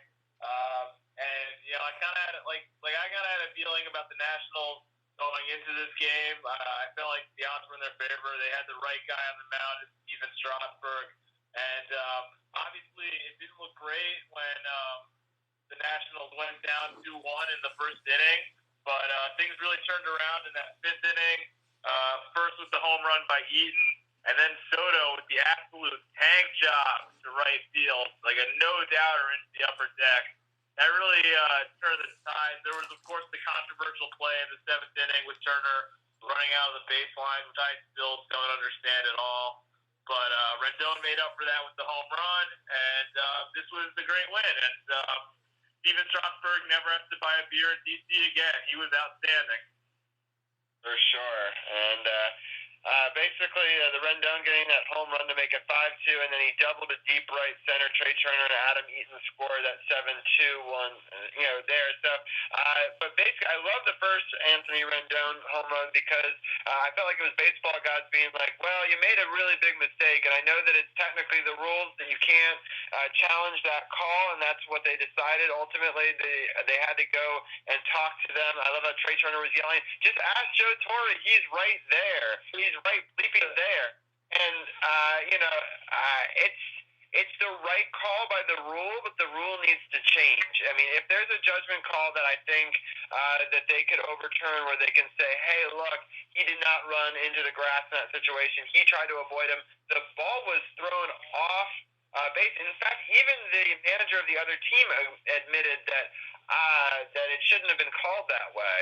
And so you got to wonder when there's situations like that, like when even the other manager is like, no, I mean, technically he was on the other side of that foul line, but it's a base path. It's usually only called if he's in the grass. Yeah. Like, it's rarely called if it's in the base path like that, especially in such a crucial game. I mean, that could have unfortunately made a difference. I think if that call doesn't go that way, right, it's 3-2 in that situation, and and let's say that he doesn't get that home run, like, right? So then who knows what happens in that game? I mean, I think Houston could win the series, unfortunately. And they said so in the post game. I'm not the only one who thought that. A lot of analysts were thinking they probably would have lost if or not that Anthony home run. I'm not going that far. This is not the same Nats team. We saw this team come back from down before. Them being up 3-2 in the 7th inning, they would have locked it down like they did all the other times before. They would have added on later on. That play was a play that happens. It doesn't happen all the time. By the rule book, like you said, it was accurate, but it was a judgment call. That umpire actually was the same umpire that called, I believe it was the incident in Atlanta back in the late 90s. There was a controversial call on the infield fly rule when the ball wasn't even on the infield. I believe Cleveland dropped the ball against the Braves, and it was a judgment call that didn't need to be called on that play that stopped Cleveland, that stopped Atlanta from scoring or something. He's done this before. He's like a letter of the law guy. He's not a realistic guy, and he feel like he has to insert himself into that. But I don't feel like Houston would have came back in that if they didn't get that home run from Rendon later on. This team, has played that way all season. They hadn't relinquished any leads with the bullpen since the playoffs started. The bullpen went on a great run. They had bad performances. The game was already over. When they were needed to lock it down, that's what they did. I can't say that the team would have lost if they didn't get that, if Rendon didn't get that home run. But Steven Strasburg killed it on the mound, and everybody stepped up. Baseball gods, as you said, smiled on it with Rendon hitting that home run. And, it is what it is. But I can't allow that statement to go unchecked because this team was playing too well to give up a lead. Now, the 2012 Nats, okay, yeah, I can understand that. But not the 2019 Nats that we saw on that great run.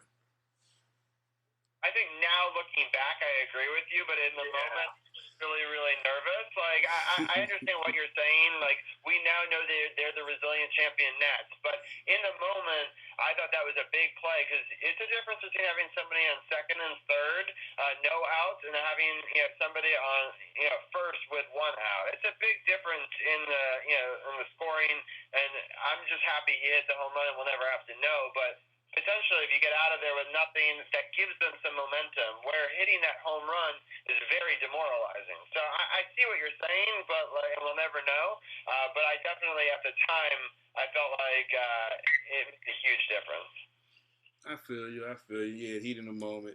I just felt confident with this team that they were going to be able to do it. I know I said on the show last week they were going to win 6 and 7, and that's the way I truly felt with Strasburg taking them out. I felt like he's going to give them the best shot.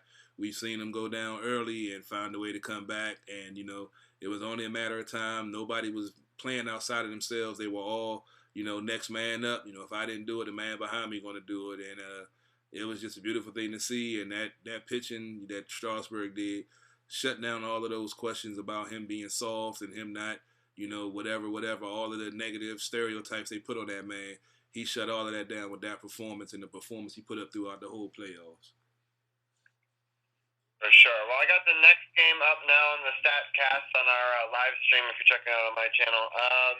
So let's just quickly break down that Game 7 in the sense that the hitting really, there wasn't as many hits as there was in the previous game. Eaton, Rendon, Soto, and Hendrick all got one run, and they all were responsible for a majority of the hits. With both Soto and Kendrick each getting 2 hits. But it was sort of it was a tough game. I think the 6-2 looks a lot better than it was. At the beginning of the game, it definitely started off tough with Houston scoring the first 2, one in the second. But then I thought that the pitching settled down. But I was really nervous about the pitching going the other way. But it's just kind of incredible. They were able to claw their way back into it with a Rendon home run to start the scoring. Then Kendrick scored to make it 3-2. Then Soto in the 8th making it 4-2, and then Eaton singling and scoring 2 more. And it's made it 6-2. But it was definitely a lot closer than the 6-2 score. I'm gonna start with Brian, and then I want to get Carol's thoughts on that. Yeah, Nats had to fight their way through this one. Zach Greinke is going to get forgotten because the Nationals won, but Zach Greinke was really excellent in this game, and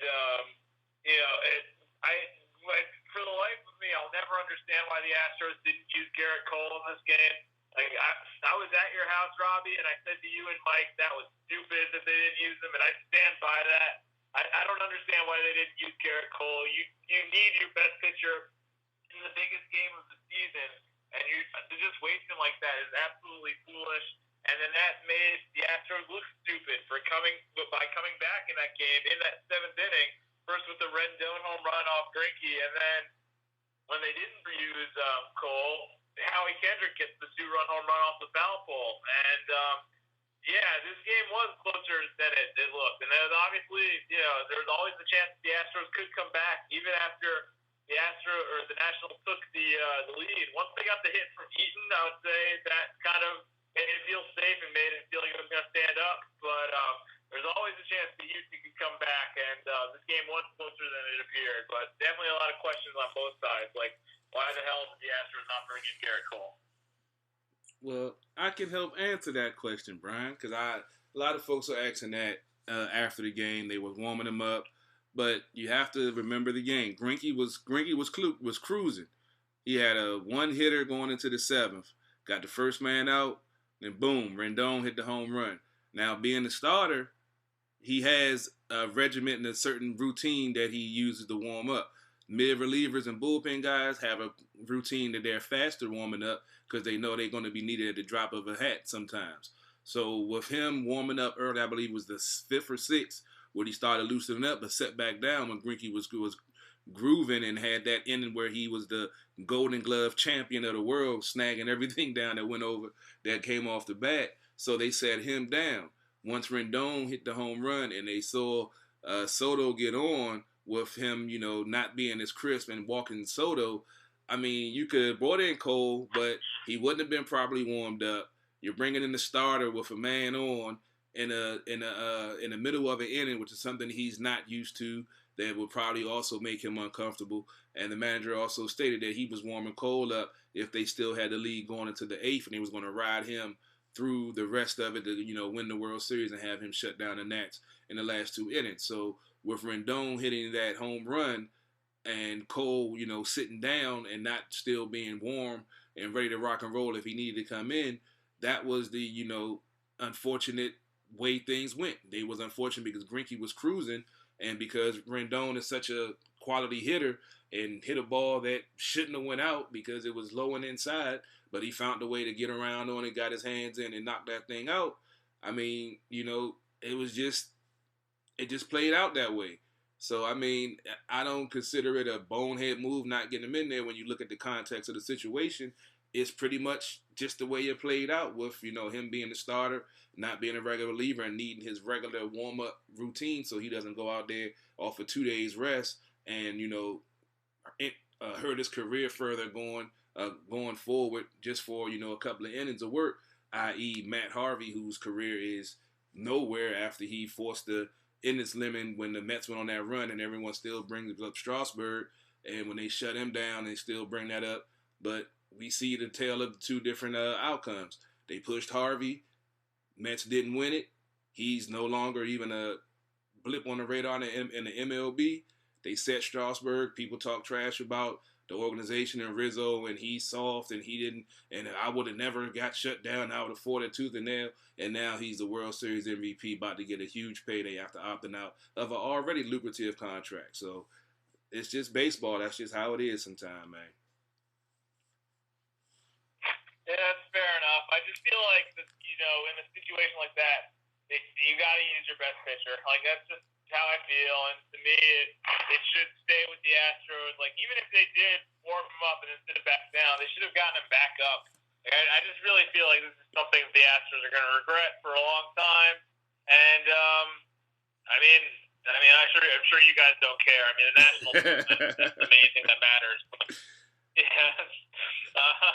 But that is something from Game 7 that I really, they should have used. I really still think they should have used golf. Yeah, I mean, it was a great game, though. I mean, it was a great series. It was well played baseball. It was quality pitching, quality defense for the most part. You saw when they did have, incidents on the defensive side, it made a difference in the game. It was, it was that close of a series that these teams were so evenly matched, and it was such an entertaining World Series from game 1 through 7 that, I mean, even if you weren't a fan of either two teams, you had to enjoy this World Series. It's interesting that you say that, Carol, because it was one of the lowest rated World Series, in recent memory, and maybe one of the worst of this new era, which is shocking. And it had one of the lowest rated Game 7s too, and I was really surprised about it. I mean, we're so invested, so we're like, this must be must-see TV. Everyone must be watching, and 21 million people watched it. So I don't want to say nobody watched.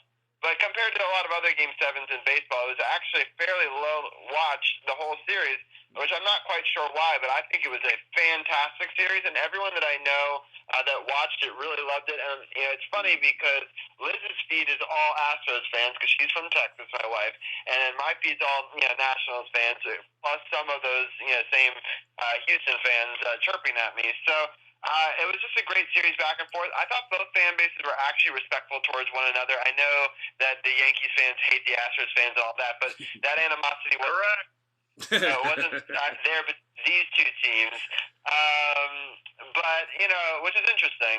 And I think that it was a very, very close series and a really great matchup. I do think, to speak to your point, though, Brian, they should have brought him in for the 8th. I agree maybe you bring in a reliever at that point. They said they were only going to bring him in if they're winning. I think that's a stupid logic. I think at 3-2, they have a much better chance to get back into it. And, once it gets further away from them, then you're just not going to use your best pitcher at all. I think that's a mistake. But I'm just happy that we had a great additional starting pitcher that had been used to coming out of the bullpen, and that was a huge boon. Without letting Harper go, we wouldn't have had the money to get Corbin. So it's one of those overlooked things sometimes that we were able to use that money and pay for a lot of key components that ended up getting us this championship. Very true, very true. Addition by subtraction. And, I mean, like I say, that Game 7 was epic. I mean, Howie, with the home run off the pole. I mean, you bring in Cole in the 8th, they still up 3-2. They couldn't do nothing with Hudson or Corbin. So even if it was still, 3-2, if they brought in Cole, those two was locked down. They held down the Astros lineup, so it would have still been a victory. So, I mean, that's why I say it just played out with, him not being warm. When the tide changed that quickly, went from, 2-0 cruising, or 8 outs away from World Series championship to, oh, shit, it's 2-1, and the heart of this lineup is coming up, and, oh, shit, we got to warm somebody up. So, I mean, the only issue that I had is they went to Harris, who had gave up the home run the night earlier. There was another, I forgot the other guy's name, that he was also just as quality throughout the whole postseason, hadn't give up home runs, because Harris hadn't given up any home runs in a minute, and to give up back-to-back, games was something new for him. So that's the only thing I see about, the only issue that I had, that he went to the same guy that he'd been using, had 12 appearances already, and had gave up the home run the previous night before the Rendon, that he should have went with another pitcher, another reliever, being not being Cole, because he couldn't, warm up in time. I understand his logic. It ultimately failed them, and I think it was a big reason why, in my opinion. So, I mean... Well, that's where it came down to the managing, because Martinez did a hell of a job managing, and he rose to the occasion and pretty much hit all the right buttons. AJ Fitch, or whatever his name is, unfortunately, he didn't hit the right buttons, and that was the difference. And like you said, might have been a difference in the series and the game, but that's the delicate balance of hitting the right button and knowing your team. As last year, remember, we was killing Davey about his bullpen management and putting certain players in and sticking with pitchers too long and boom, boom, boom. So he definitely hit all the right buttons this year. So I think that definitely worked in the Nats' favor with him having I won't say a better feel for his team, but knowing who to put in those situations that was going to be able to step up. For sure. Do we want to bring in a guest caller real quickly, and then we'll talk about the parade as well? Sure. I see Josh been on the line. We can go ahead and bring on Josh to get his take. The Nats World Series run. What's going on, Josh? How you doing tonight? Not a whole lot, gentlemen. How are we all doing? Doing pretty good. Good. I just made a graphic for Josh live on my feed, so you can see JK Sports. I have a picture that I found on his Facebook that I think that he'll like, starring some announcers. So Josh, what were your thoughts on the last two and the overall winning the World Series?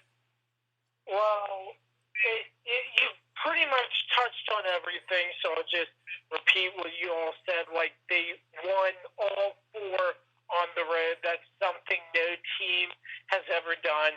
That's huge.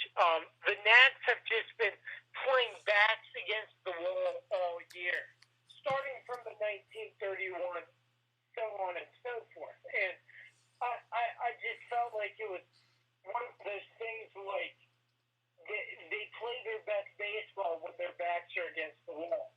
And they had a chance to be eliminated by the Astros in Game 6, but after that blown call, they just executed. All the time they were executing.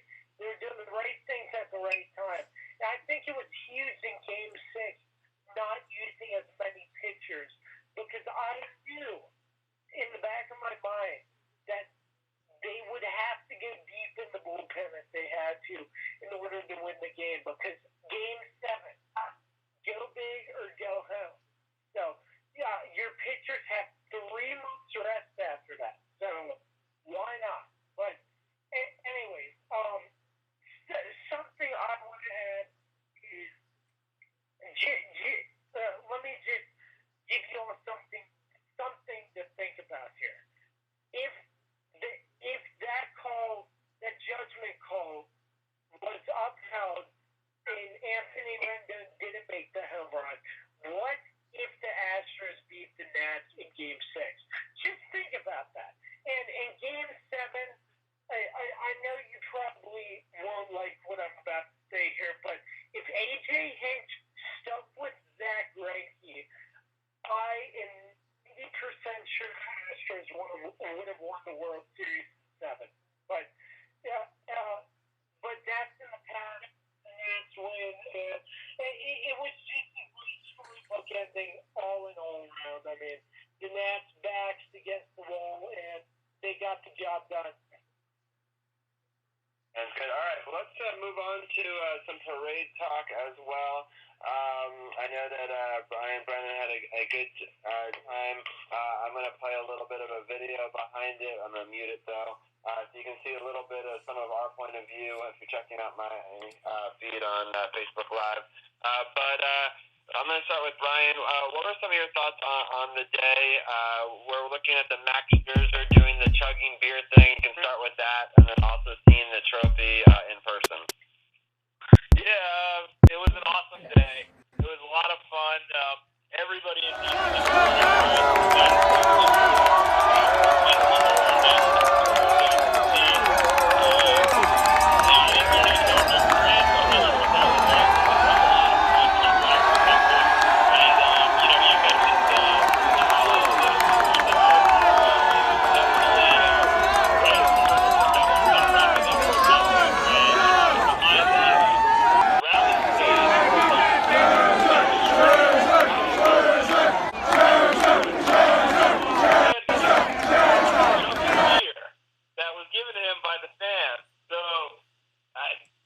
Max Scherzer is my favorite player on the Nationals. Even though I'm a Yankee fan, I'd say Max Scherzer is my favorite player. So to see that was really awesome. To see him, I guess, be human like that, I guess, and to chug a beer. I mean, I know we saw a lot of them being normal humans yesterday at the Caps game, but that was really cool. And just seeing the trophy up close, when it went by when we were standing on Constitution Avenue, it was being held by Ryan Zimmerman, and that was a cool moment, obviously, because you think about how long Zim waited to get that trophy, and he went through so many hard times on the Nationals with bad teams and bad playoff losses, and to see him with that trophy was a really cool moment. I went back and I watched some of the rally stuff. It looked like they had a really good time. It was awesome. The parade on Saturday was absolutely awesome. Yeah, I had a great time too. Yeah, the footage I rewound and showed a bit of the drinking while you were talking, and some of the holding of the trophy as well. It was a really great day. It definitely seemed very crowded on the side streets. I think there's a raging debate on which one was bigger. It was different. I mean, I was also in a very different location. I was actually closer to where I think Carroll was for the Capitals parade. I was further up on 13th Street when I went to the Nationals one, so it was more thinned out up there. Also, the rally point was on the mall versus actually just having at the end on Constitution. So the shape of the rally and how they had it blocked off was a little bit different. It was hard for us to get back around, so we were actually behind the stage. That's where we saw Max. We ended up leaving a little bit early and ended up watching TV when I got home. But the whole day was great. It was beautiful weather. Josh, were you able to go to the parade? Did we lose Josh? No, I think we lost Josh. I think his signal went out on us. Oh, okay. Sounds good. All right, I didn't know that. Sorry about that. But I definitely really enjoyed it a lot, and it will definitely be a memory in my head for a very, very long time. Yeah. Well, I guess we'll move on from that topic, but it was a great day, and I just love what they were able to do with the Capitals yesterday. I thought that we talked about that on the Capitals talk a little bit, but if anyone missed that, it was just a beautiful thing to see them celebrate and have a good time, and just a really great weekend for them. They were actually able to go to the White House. Some of them went today. We're not going to get into who went to where and the politics behind that, but it's still an honor for some people to go to the White House, and so just an all-around great opportunity for the Nationals, and I'm so thankful that we got to live in this time, because I know that, Carol, you and I have been fans of DC sports for a while, and it has been such a drought, and to get three, depending on how you look at it, at least on our show, we've covered 4 championships. It was a really great opportunity, for the DC sports area to get together, and the weather was so good, and I was just happy to be a part of it. And both parades were interesting, because both of them I thought I wasn't going to be able to attend, and last minute something changed, and I was able to, so I got very, very lucky. Just a really great thing. I can't wait to see who lands where. I know that a lot of transactions are happening. Carol, you alluded to a little bit earlier, awards coming towards Nationals, or at least they're up in the running for it. Do you want to break that down real quick for us? Yeah, I mean, I saw Anthony Rendon's in the running for MVP. We got Mad Max in the running for Cy Young. They have more awards I haven't seen any of the other ones, but I'm currently showing the video I put out with Ron's hat trick along with the Nats at the arena, having a good time kicking back on the Zamboni and everything is actually what's showing right now. But I just showed Robbie's parade commercial as he was breaking down the parade and everything with Ryan. I had a good time down there. Unfortunately, I couldn't make it. I wish I could have, but that's why it's good to have members of the team that's able to get down there and shoot that footage and everything. So we definitely appreciate that. But it was, like I say, a magical run. It was a beautiful thing to be a part of, to talk about, to, break down on a weekly basis, even when they weren't doing well.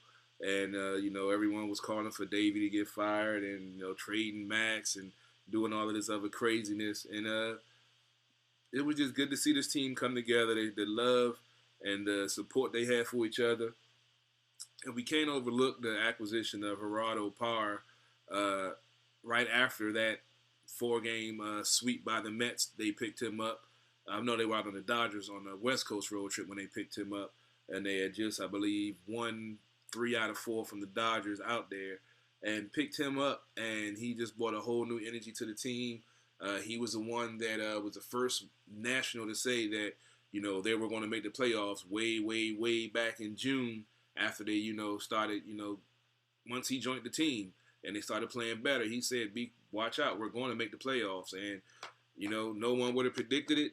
No one would have thought it, but he spoke it into existence. And that was along with, moves like Matt Adams and Howie Kendrick. And, we didn't give Mike Rizzo the proper, shout out, but he's the one that built this thing up from the ground floor when they first got here, and he's trusted the system, trusted his people, and he said he still has his dad still, advises him on baseball moves because he's, that diehard of a baseball guy. He has a couple of 90-year-old guys that help him out that he wanted to win this one for. So it's a beautiful thing from an organization and franchise standpoint, and from a player point of view, from managerial point of view. So the formula like it's worked, and this team look like it's set up for, a few years and maybe, get a couple of nice World Series runs under their belt, maybe even get a couple of championships, and could, really put the pressure on the Wizards and the Redskins to produce. For sure. Well, let's switch gears. I know we only got 10 minutes left, so let's just maybe cover a little bit of Wizards right here at the tail end of this. Unless there's any final thoughts that you wanted to put out there other than that you and Brian were correct, and I was very wrong in doubting them, but I'm very I've never been happier to be wrong, and I will eat all the crow. Hey, no, nothing much. We didn't ran it, had to run. We know what it feels like. It felt good to get the Capitals to get their first championship, and it's just even better to see this team come from, the Expos to the Nationals franchise to Ryan Zimmerman from RFK to Nationals Park to Heartbreak in 2012 to Elation in 2019. It's been a great run, and hopefully we will be reporting on more of these World Series runs in the future with Sports on the Hill podcast on TruRadio Network. Sounds good. Brian, we're going to keep you on the line because I want a quick little scoring update before we head out of here in the football game that you care more about than all of us. But I'm going to really quickly switch gears to talk a little bit of Wizards real fast. And so I'm switching logos here, trying to do stuff on the fly. So right now they're playing the Detroit Pistons. It's a 92-75 game. My little scoreboard thing is a little bit slow, but you've been able to check out, while we've been talking baseball talk, the last bunch of plays. So that's been cool. We're going to go back to the Houston game real fast. It's an interesting game. It is one of the highest scoring regulation games I've ever heard of. The final score, the Houston Rockets scored 159, and the Wizards scored 158. Now, Brian Brennan, you watched this game with me. Have you ever seen a game in regulation that high scoring? No, I haven't. And, it's funny that they were talking about how at like 146, that broke the points record for most points from a team in Capital One Arena. And the Wizards set their own record for most points in Capital One Arena and still didn't even win the game. Just an incredible game, back and forth. Neither team really deserved to lose. James Harden played great. He had 59 points. And Beal also played well for the Wizards, too. He had 46. But, man, a really crazy back-and-forth game. The Rockets scored 48 points in the fourth quarter. I mean, that was just unexpected and absolutely crazy.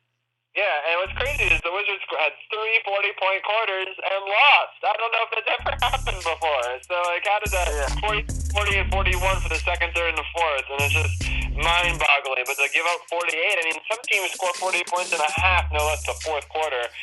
So, yeah, as you said, the Wizards at one point had broken the record. And I had jokingly said earlier in the night that the Wizards have to be the sacrificial lamb. They've got to fall on the sword. And if they lose to Houston, because it's destiny, I mean, the one game Houston comes to D.C. happens to be the night that D.C.'s in Houston. I mean, it's just the stars were aligned that they had to lose. And my wife, Liz, likes to make fun of me for my superstition, so she went with it and was kneading Michael Edgley, saying, they got to lose. It was like rooting for them to lose. They got to lose. They got to lose. Watch, the second they lose, the Nats are going to take the lead. And sure enough, she said, watch it. The next pitch is going to be a big grapefruit down the middle, and he's going to hit it out of the park. And sure enough, she was dead on. The second that the Wizards relinquished the lead, the next pitch, bam, the Nats take the lead. And then Mike did not say another word for the rest of the night because he was like, there's no way, they're not related, there's no way, there's no way. And then he saw it, and you saw it too. It was, I know it's coincidence or whatever, but it's pretty hilarious that she has been saying that all night long, and it came true. And ultimately, it was good that the Rockets outscored them by 1 point. But real quickly, the other game was so that was the last game in October. They played one game against Minnesota. They got crushed in that game. I mean, they let up 42 points in the first quarter, 28 in the second. They let up 36 in the third, and Washington only scored 16. And then Washington was able to score 37 in the fourth to try to get a little bit back in it, a slightly respectable score. They ended up still losing 131-109. Which leads us to tonight's game. The Wizards outscored Detroit by 1 in the first, 31-30, and then outscored them by 1 again in the second, 32-31. Then they really kind of pulled away so far in the third quarter. They've outscored them 30-16, I believe. So then the score right now with 2 seconds left is 77-93. And Detroit misses the first free throw, so it's still 77-93 with the second free throw coming. And there you go. We've caught up on the week that was for the Wizards. I'll let you know any scoring updates in a second if he makes the second one, which he does, which makes it 93-78. This upcoming week, they've got a game at Indiana, Wednesday, November 6th at 7. They've got a game against Cleveland. That one's at home. That's Friday, November 8th. That's at 7. And those are the only 2 games that are the rest of the week, since they don't play again until the following Wednesday, which is crazy to me. I'm not sure why there's so few games, but we'll break down the fourth quarter of this Detroit game and the Indiana game and the Cleveland game with a roundtable next week when we've got a little bit more time. Yeah, it was definitely an interesting week for the Wizards. Unfortunately, it has been a losing week so far. They look like they're doing better against Detroit.